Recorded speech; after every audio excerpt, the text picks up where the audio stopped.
Hi hello నమస్తే. నేను journalist Sai. So మొత్తం మీద దేశవ్యాప్తంగా 50% పైగా పార్లమెంట్ ఇంకా అసెంబ్లీ స్థానాలు పెంచబోతున్న ఒక వార్త ఇప్పుడు హల్చల్ చేస్తుంది. అయితే దీంట్లో ఇంకొక కీలకమైన అంశం ఏంటంటే యాక్చువల్గా మహిళలకి 33% రిజర్వేషన్లకు సంబంధించి చట్టబద్ధత కల్పించారు. అది 2034 ఎన్నికల్లో అమలవుతుంది అనేది ఆ చట్టం యొక్క నిబంధన. అయితే కేంద్ర ప్రభుత్వం కొంచెం ముందుగా అంటే రేపు జరగబోయే 2029 ఎన్నికల్లోనే మహిళలకు 33% రిజర్వేషన్లు కల్పించే అవకాశం అంటే తెలుస్తూ ఉంది. సో ఇందులో చూసుకుంటే కనుక మనకి ఏపీలో ఇప్పుడు మనకి 175 నియోజకవర్గం అంటే అవి దాదాపుగా 263 దాకా పెరిగే అవకాశం ఉందని చెప్తున్నారు. ఇక 25 ఉన్న పార్లమెంట్ స్థానాల సంఖ్య 37 లేదా 38 దాకా పెరిగే అవకాశం ఉందని చెప్తున్నారు. సో వీటిల్లో దాదాపుగా అంటే ఒక 33% చూసుకుంటే మహిళలకి 80కి పైగా అసెంబ్లీ స్థానాలు, ఒక 13 పార్లమెంట్ స్థానాలు వచ్చే అవకాశం కనపడుతుంది. ఇక్కడే ఇప్పుడు ప్రధానంగా చర్చ నడుస్తుంది. సో ఏ స్థానాలు మహిళలకు కేటాయించబోతున్నారు, ఎలాంటి స్థానాల్లో మహిళలకి రిజర్వేషన్ రాబోతుంది అనేది ఇప్పుడు కొంత ఆసక్తి, కొంత టెన్షన్ కూడా ఉంది. ఎందుకంటే కొన్ని నియోజకవర్గాలు ఎప్పటి నుంచో కొంతమంది కంచుకోటల్లో ఉన్నాయి ఉంటాయి. ఉదాహరణకి పెద్ద పెద్ద నియోజకవర్గాలు ఉంటాయి. సో అలాంటివి మహిళలకు కేటాయించబోతుందని తెలుస్తుంది. ఉదాహరణకి అంటే మనం ఏ నియోజకవర్గాల్లో మహిళలు ఎక్కువగా ఉన్నారు అంటే సహజంగా జరగాల్సిన ప్రక్రియ అయితే అది ఎక్కడైతే మహిళల జనాభా ఎక్కువ ఉందో ఆ నియోజకవర్గాల్ని మహిళలకు కేటాయిస్తూ ఉంటారు. దాంతోపాటు జనాభా ఎక్కువ ఉన్న ప్రాంతాలను డీలిమిటేషన్ చేసి నియోజకవర్గాల పునర్విభజన జరుగుతూ ఉంటుంది. సహజంగా జరగాల్సిన ప్రక్రియ అయితే అది. మరి ఈసారి ఏ విధంగా జరుగుద్ది అనేది మాత్రం చూడాలి. యాజ్ ఆఫ్ నవ్ అయితే మనం ఇప్పటివరకు ఉన్న అంటే పాత నియోజకవర్గాల ప్రకారం 175 నియోజకవర్గాల్లో ఈ 58 నియోజకవర్గాల్లో జనాభా పరంగా మహిళల సంఖ్య చాలా ఎక్కువగా ఉంది. దాంతోపాటుగా 25 పార్లమెంట్ స్థానాల్లో ఏ నియోజకవర్గాల్లో మహిళల జనాభా ఎక్కువ ఉందో ఒకసారి చూద్దాం. ఎందుకంటే సహజంగా చెప్తున్నా కదా, మహిళలు ఎక్కువ ఉన్న ప్రాంతాలని మహిళా నియోజకవర్గాలకు కేటాయించే అవకాశం ఉంటుంది. సో ఇందులో మహిళా నియోజకవర్గాలు ఏవి రాబోతున్నాయి, పెద్ద పెద్ద వాళ్ళ సీట్లు కూడా కొన్ని పోబోతున్నాయి. అంటే ఉదాహరణకి మంగళగిరిలో మహిళల జనాభా ఎక్కువ ఉంది. చట్ట ప్రకారం కరెక్ట్గా జరిగితే మంగళగిరి మహిళా రిజర్వేషన్ కోటాలో వెళ్ళిపోయే అవకాశం కూడా కనపడుతుంది. ఇలాంటివి చాలా ఉన్నాయి. ఒకసారి ఏమేం ప్రాంతాల్లో మహిళా జనాభా ఎక్కువ ఉందో చూసే ప్రయత్నం చేద్దాం. మొదటగా మనకి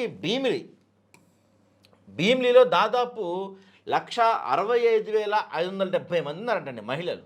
అలాగే పాణ్యంలో 154,460, గాజువాకలో 153,505, చంద్రగిరి 147,522, తిరుపతి 144,295. ఇక మంగళగిరి నారా లోకేష్ ప్రాతినిధ్యం వహిస్తున్న అత్యంత కీలకమైన కాన్స్టిట్యున్సీ ఇది. మంగళగిరిలో దాదాపు 141,514 మంది మహిళలు ఉన్నారంట. దాని తర్వాత పెనమలూరులో 140,953 మంది, రంపచోడవరం ఇది ఎస్టీ నియోజకవర్గం, ఇక్కడ 140,090 మంది, పెందుర్తిలో 139,430, గురజాల 138,055 మంది ఇక్కడ ఉండబోతున్నారు. ఇక విశాఖపట్నం నార్త్లో 137,949, కోవూరులో 137,063, కర్నూలు 136,672, విజయవాడ ఈస్ట్ 135,996, విజయవాడ సెంట్రల్ 135,763, ఇక గుంటూరు వెస్ట్ 135,311, గన్నవరం 134,847, మైలవరంలో కూడా 134,000, నెల్లూరు, ఆ తర్వాత తెనాలి, నంద్యాల, అనంతపురం, ఇచ్చాపురం, కడప, శ్రీకాకుళం, చింతలపూడి, రాజేంద్ర మహేంద్రవరం సిటీ, పత్తిపాడు, రాజమహేంద్రవరం రూరల్ ఈ ప్రాంతాలన్నింటిలో మహిళల జనాభా ఎక్కువ ఉంది. ఈ అన్ని చోట్ల మహిళా రిజర్వేషన్ కల్పించే అవకాశం పుష్కలంగా కనపడుతుంది. దాని తర్వాత చూసుకుంటే Guntakal, Kakinada, Palamaner, Visakhapatnam east, Macherla, Vinukonda, Kakinada rural, Bhimavaram, Rayadurgam, Madanapalle, Polavaram, Kavali, Jammalamadugu, Kothapeta, Payakaraopeta, Srikalahasti, Proddatur, Adoni, Vizianagaram, Rayachoti, Kadiri, Raptadu, Alur, Guntur east, Vijayawada west, Gudur, Ongole, Banaganapalle, Tadipatri. So ఇక్కడ మనం గమనిస్తే మనకి Vijayawada east, Vijayawada central, Vijayawada west. So విజయవాడలో 3 నియోజకవర్గాల్లో కూడా మహిళల జనాభా చాలా ఎక్కువగా కనపడుతుంది. మరి 3 నియోజకవర్గాలని మహిళలకు కేటాయిస్తారా లేదనేది చూడాలి. దాంతోపాటు గుంటూరు కూడా చూస్తే మనం ఇక్కడ గుంటూరు వెస్ట్, తర్వాత గుంటూరు ఈస్ట్ ఈ 2 నియోజకవర్గాల్లో కూడా మహిళల జనాభా ఎక్కువ ఉంది.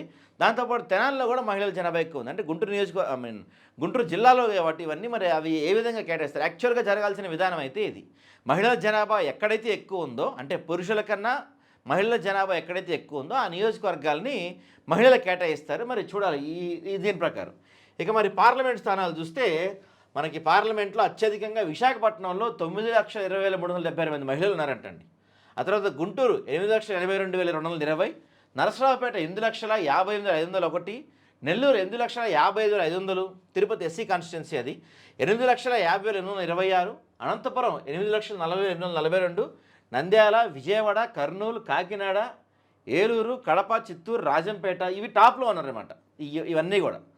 సో ఈ తర్వాత అనకాపల్లిలో 7 లక్షలు, హిందూపురంలో 7 లక్షలు, రాజమండ్రిలో 7 లక్షలు, ఒంగోలు 7 లక్షలు, అరకు 7 లక్షలు, విజయనగరం 7 లక్షలు, మచిలీపట్నం 7 లక్షలు, బాపట్ల 7 లక్షలు. ఇక అమలాపురం ఎస్సీ ఇది. నరసరావుపేట లోక్సభ పరిధిలో 7,34,989 మంది మహిళలు ఉన్నారు. సో ఈ 25లో ఈ ప్రాంతాల్లో ఎక్కువ మహిళలు ఉన్నారు. సో ఇవి మహిళలకు కేటాయించే అవకాశాలు పుష్కలంగా కనపడుతుంది. అంటే ఇక్కడ మళ్ళీ 2 రకాలు జరగచ్చండి. ఒకవేళ నియోజకవర్గాల పునర్విభజన జరిగిందనుకోండి, అప్పుడు జనాభా సంఖ్య తగ్గుద్ది. అంటే నియోజకవర్గం 2గా విభజించబడింది అనుకోండి, పార్లమెంట్ కానీ అసెంబ్లీ కానీ, అప్పుడు జనాభా సంఖ్య కూడా 2గా విభజించబడింది. మరి ఆ విధంగా మహిళలకు కేటాయిస్తారా, లేకపోతే పాత నియోజకవర్గాల పరంగా కేటాయిస్తారా చూడాలి. ఎందుకంటే పాత నియోజకవర్గాల పరంగా చూసుకుంటే మాత్రం మహిళల జనాభా ఎక్కువ ఉన్న నియోజకవర్గాలు ఇవి. ఇప్పుడు ఈ నియోజకవర్గాలని పునర్విభజన 2గా విభజిస్తే అప్పుడు మహిళల జనాభా తగ్గే అవకాశం ఉంటుంది. సో మరి అప్పుడు తగ్గిన దాంట్లో ఉదాహరణకి మంగళగిరి ఉందనుకోండి, మంగళగిరిని 2గా విభజించిన తర్వాత ఏ నియోజకవర్గంలో 2గా విభజించిన తర్వాత ఏ నియోజకవర్గంలో ఎక్కువ మహిళలు ఉన్నారో చూసి దాన్ని మహిళలకు కేటాయించే అవకాశాలు ఉన్నాయి. కాబట్టి ఈ పాత నియోజకవర్గాల ప్రకారం మన అంచనా నియోజకవర్గాల పునర్విభజన జరిగిన తర్వాత ఇక ఎలాంటి నియోజకవర్గాల్లో మహిళలకు కేటాయించబోతున్నది చూడాలి.